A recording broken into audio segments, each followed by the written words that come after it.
Hello and welcome to Do It Like a Dancer. So today I'm just going to share something that over the years I found helpful in really taking my choreography and my intellectual practice of dance to a new level. Obviously dance is physical practice, it's an embodied practice, we do our technique and rehearsals and all of that.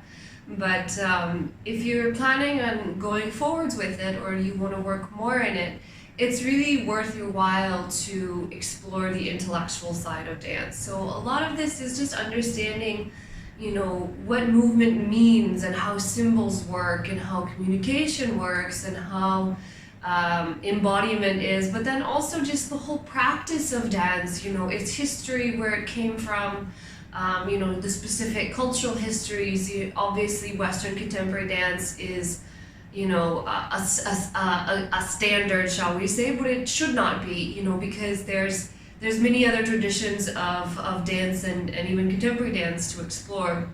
And even contemporary as a style is not big enough to describe all of the different ways that people use and work with movement. And so basically the best way to kind of engage with this intellectual side of movement and movement practice is to read.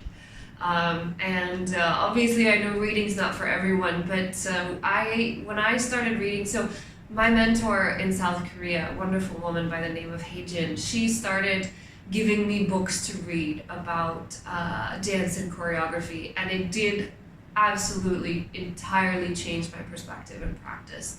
A few that I don't have with me, but there was one that really stuck with me, Exhausting Dance by Andrew Lipicki, and there was another one elsewhere within here, I think by Trin Minha or something like that, which was not necessarily dance, but it was extremely powerful. And in Exhausting Dance, I remember it was the first time that I realized that horizontal and vertical have different power structures, and that using the horizontal and the vertical in different places in your choreography can be very powerful in a way of showing different power dynamics. So it's these kind of things that I'm talking about. So these are some of the books over the years that I picked up. This one, the Rutledge Dance Studies Reader, I haven't even started reading it yet.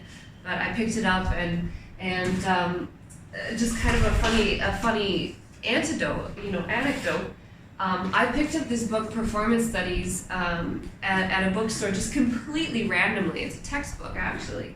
Just completely randomly because I thought it sounded interesting. And, a few months ago, I was asked to teach a class which was more or less this textbook.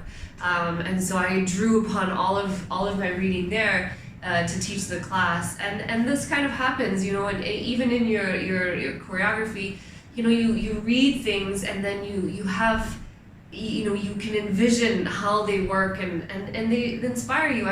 I was reading this book recently, Intercultural Methods of Actor Training or something like that, and I was just reading the first chapter, and I had the idea for this video, I had the idea for a bunch of other stuff, and so like the act of reading, I mean, these are not fast reads. I take, months to read them, just, a page, a bit at a time. But they just expand your understanding so much.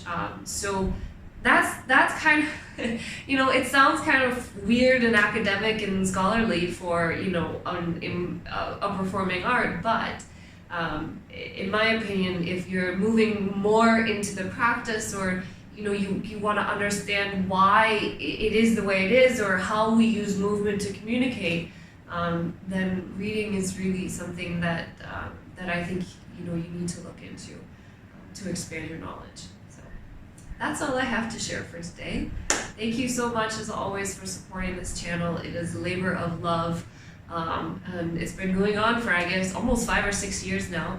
A huge thank you to my patrons. As always, you guys rock my world. You can expect videos probably every couple weeks from me these days. Weekly is not going to be possible.